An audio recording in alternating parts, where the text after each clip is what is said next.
Hi everyone, this is Miss Richardson and I'm checking in with you guys on while loops, so lesson 5.9, and giving a little bit of help on this program with the Fibonacci sequence. So this one is a very complicated program. It's a little hard to wrap your head around.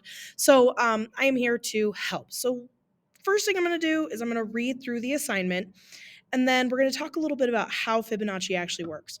So we're going to write a program that prints out the numbers in the Fibonacci sequence up until the maximum number. And we can see our maximum is 1,000. That was given to us in the starter program. You can figure out the next number in the Fibonacci sequence by adding the two previous numbers.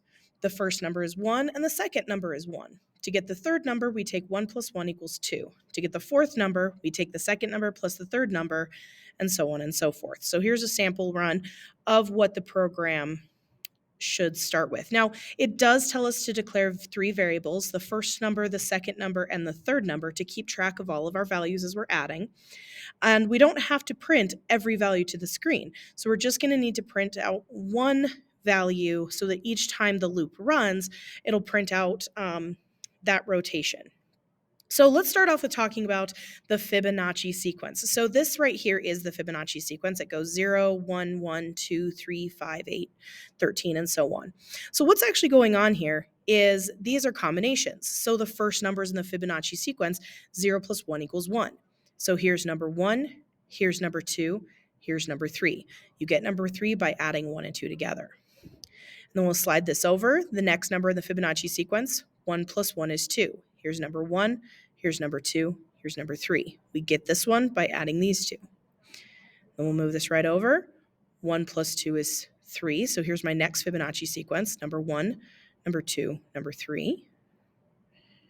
And then 2 plus 3 is 5. So 5 was from number 1 and number 2. And then you can see we continue this pattern. 3 plus 5 is 8. 5 plus 8 is 13. 8 plus 13 is 21. So Fibonacci sequence, in order to figure out what the next number is, you just add the two numbers ahead of it. So let's think about what this means for my program. What do I want my program to be able to do? So the first thing that I need to do is I need to set up my variables. I'm going to have two variables. I'm going to have the first number, and I'm going to have the second number. Now, in my instructions, I can go ahead and initialize these to 1, and then we can go from there. So I'll go ahead and start off by creating my variables to hold number 1 and number 2. Now, I'll need another variable. I'm also going to need number 3, where I add num1 to num2. So that's going to be an equation that's going to be working within my program. I'm going to need a while loop that will keep running as long as we haven't reached our max number. So while loop until the max number. And I'm going to need to print out a value.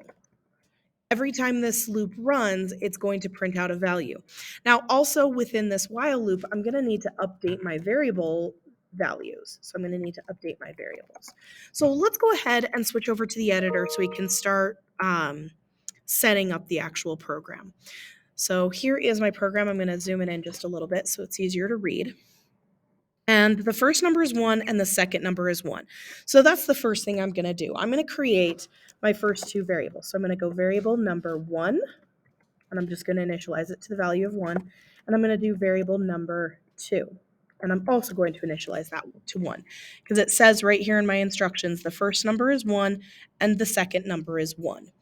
Now, I'm going to hold off on initializing number 3 until we get inside of our loop because I want these to start off as 1, but I don't want them to go back and reset to 1 every single time.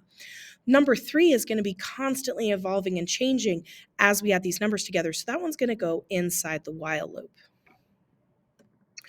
So I'm going to set up my while loop, and I need my Boolean expression here. So the Boolean expression that I'm going to use is I'm going to take one of my variables, either number 1 or number 2, and I'm going to set it so that it is less than our maximum. I'm going to use number 1.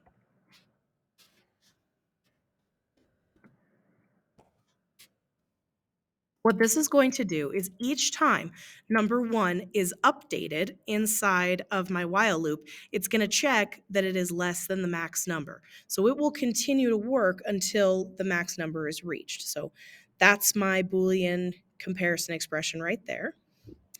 And I'm going to set up my curly braces. Now, going back to my thoughts, I need to print the values and update the variables. I'm also going to need to create variable number 3 in here. So the first thing I'm going to do is I'm going to print the value of num1. Okay? So what that's going to do is inside my loop, it will print 1. And then each time num1 is updated, it'll print the next number in the sequence. So I only am ever going to print num1. I don't need to print anything else because eventually it's just it'll hit all of the values that I need it to. Now I'm going to create my variable number 3, num3. Now, this is a unique situation. Normally, I do not create a variable inside of a loop. That's really not good for memory usage. Every time you're creating a new memory, you take up more memory space rather than just refilling it. But for the purposes of this program, I am going to create it because I'm constantly adding new numbers. So I want to keep track of those new variables. So that's going to go in like that. And num1 is going to be the addition of num1 and num2. So thinking about my first run through, num1 is set to 1, num2 is set to 1, so num3 will be num1 plus num2. So num3 is now going to be holding this answer right here, 2. Now comes the update section, right? Because we have to update our variables to kind of fit into that slide motion that I was doing. So remember how this was my first run through? It did 1 plus 1 is 2. Well, now I need to slide this over where the number that was here is now here, the number that was here is now here, and the number that was here is now here. So I need to slide each value into their new particular spots. So I'm going to reassign num1, sorry, not variable 1. We're going to go num1. I'm going to reassign it to the value of num2. This will slide that value over so that we can move on to the next one. And now I'm going to reassign the value of num2 to the value of number 3. So num3 is our new variable that's getting created each time this loop runs. So now each time we're just going to slide the value of the variables down our list. All right, so let's go ahead and do a syntax run. If I run this and I get any errors, I'll need to fix them. Okay, it doesn't look like I got any errors. I'm going to check that my output is expected. 1 plus 1 is 2. Good. 1 plus 2 is 3. Good. 2 plus 3 is 5. Good.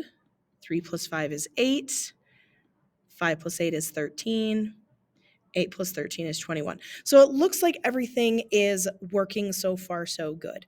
So I really hope that helped build your programs. I know the Fibonacci sequence was a little confusing, especially if you've never had any experience with it before. So thank you for watching. And if this program is not working for you, please give me an email with some screenshots so that I can help out.